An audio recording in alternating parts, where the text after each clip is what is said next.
Cette rando comptée, c'est une animation qu'on a organisée dans le cadre du projet Paysage, qui est un événement culturel porté par le département de l'Isère, sur une idée de l'association Laboratoire. Et donc l'idée, c'était vraiment de profiter du formidable patrimoine naturel qu'est les Douillans pour aller nous promener dans les bois, pour une lecture du paysage, une lecture à deux voix, une lecture scientifique et géologique du paysage qui nous est proposée par Jean-Christophe Huet, accompagnateur de montagne, et puis une lecture fantastique aussi du paysage proposée par la conteuse Elisabeth Calandry.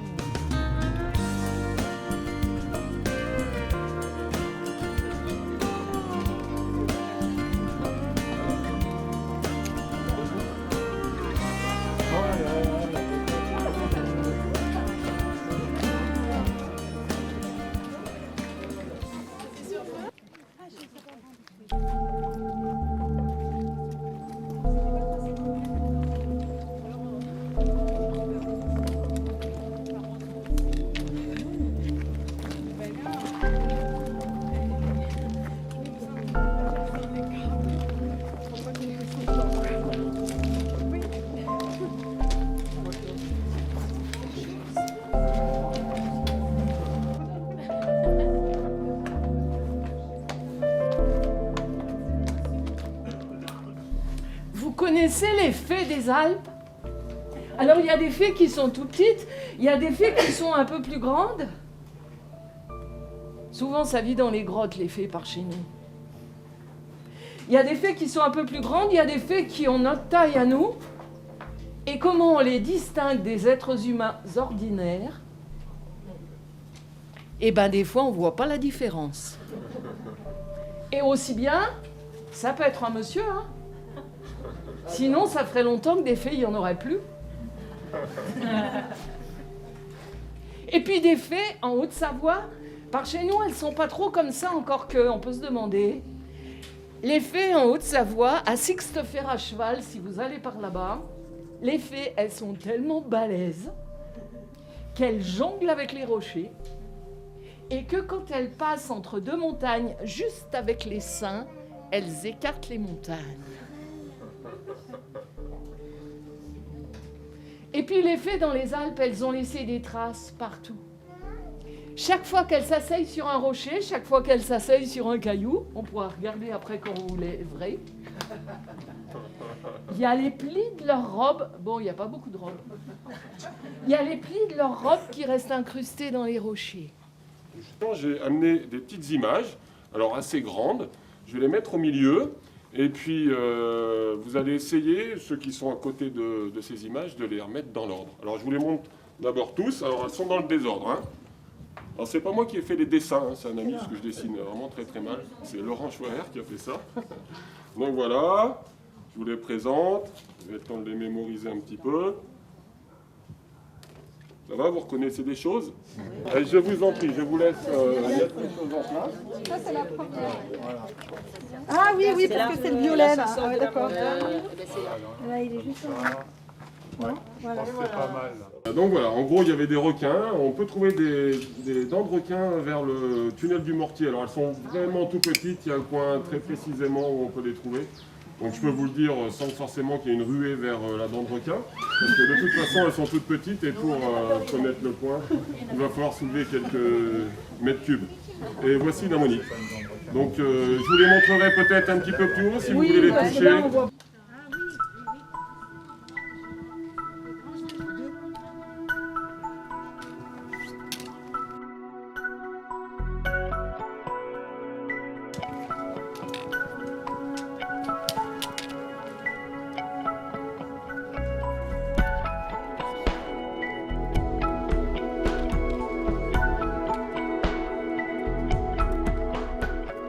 Et on va parler du massif karstique.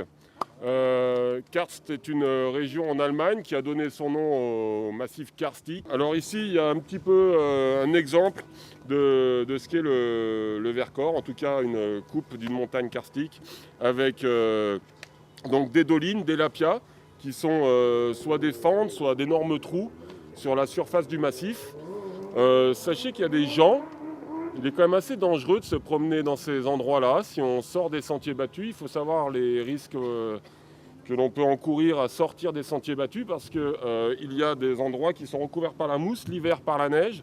Et quand vous avez affaire à un énorme lapia ou un grand gouffre qui est recouvert d'un pont de neige ou d'un pont de mousse, vous pouvez tomber et ne plus jamais en ressortir. Il y a quelques exemples, alors je ne vais pas vous effrayer avec ça, hein, mais il y a des gens qui sont promenés en Chartreuse, en Vercors, qui n'ont jamais rejoint leur voiture et on ne les a jamais retrouvés. On pense que ces gens-là sont tombés dans ces immenses gouffres qui sont normalement empruntés par l'eau.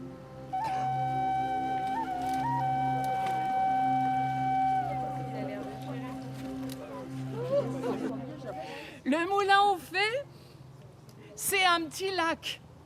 Alors les gens qui ont été à Gèvres, ils vont me dire « Eh bien si, il existe. J'y suis allée plusieurs fois. » Et là, dans un creux, il y a un grand étang. C'est ça le moulin au fée, c'est pas une maison. Le moulin au fée, c'est le déversoir de cet étang-là. L'eau de l'étang, elle se déverse dans un trou. Et quand on tend l'oreille vers ce trou-là, on entend tourner le moulin des fées. Au moulin aux fées, avant, on y allait pour demander la pluie. Ils ont dû y aller avant-hier. Il était temps.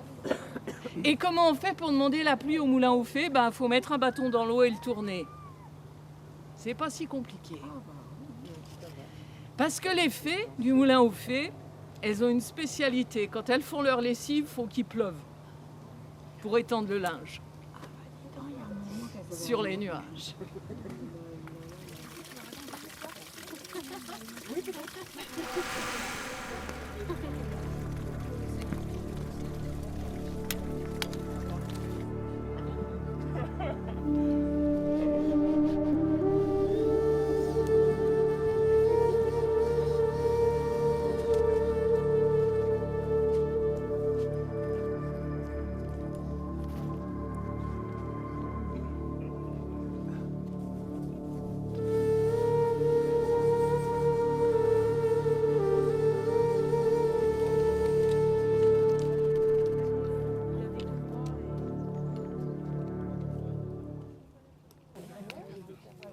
Ah, c'est Chamchaud. La Pinée, elle est plus derrière. Hein.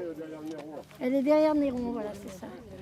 Donc il y a 5-6 millions d'années, eh bien, il y a élévation alpine, donc les Alpes vont se mettre à pousser.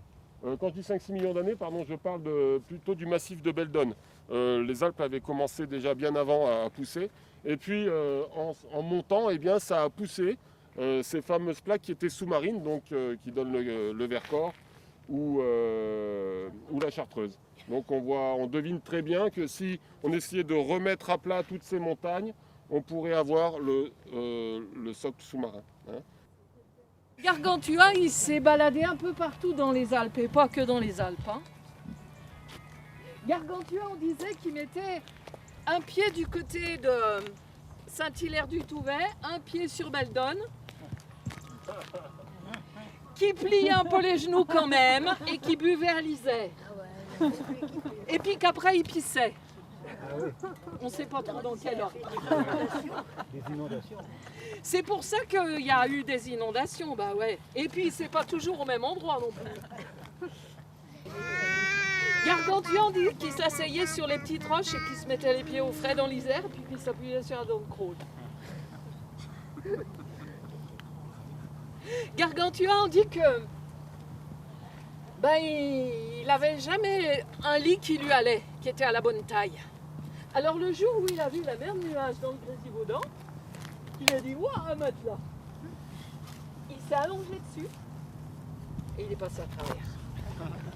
C'est pour ça que pendant des siècles et des siècles, on n'a jamais rien construit au milieu de la vallée du Grésivaudan, au cas où. Et maintenant, les gens, ils ne se rendent pas compte, ils construisent n'importe où.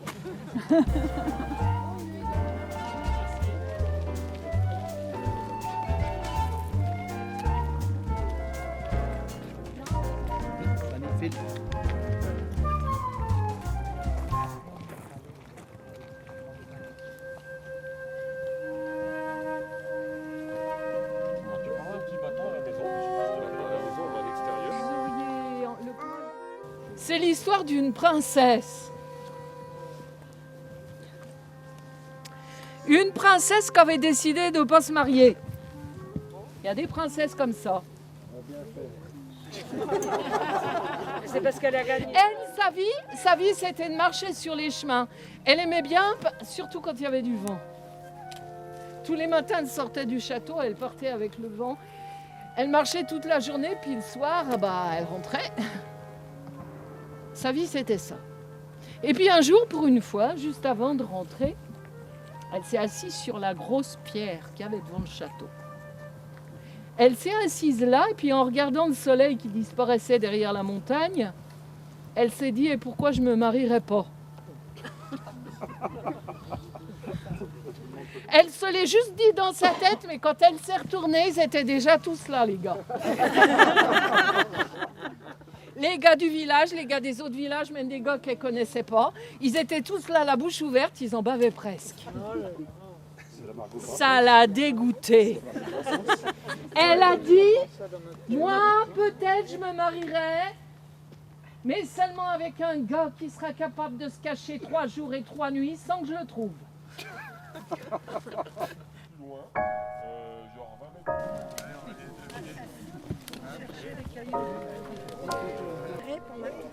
Il faut la princesse, ça. Il faut la raconter vite.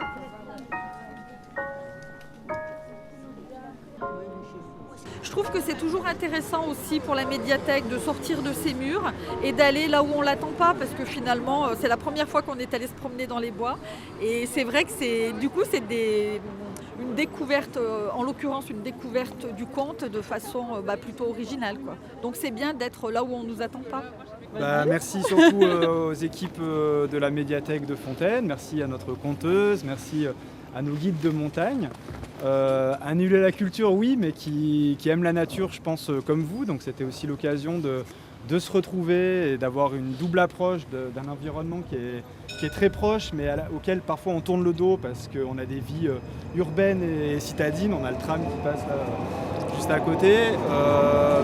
Une double approche à la fois poétique et aussi des connaissances qui nous ont été apportées par ces messieurs dames. Donc un grand merci à tout le monde, un grand merci à tous les participants, en espérant que ce sera renouvelé et qu'on aura encore plus d'enfants et de l'interage sur ces rencontres. C'est aussi des moments où on échange avec des personnes qu'on ne connaît pas, donc c'est des lieux de rencontre, des lieux où des liens se font, pourquoi pas des amitiés, puis pour ma part bien content d'avoir marché un petit peu. Merci à vous d'avoir organisé tout ça. Merci beaucoup. Merci.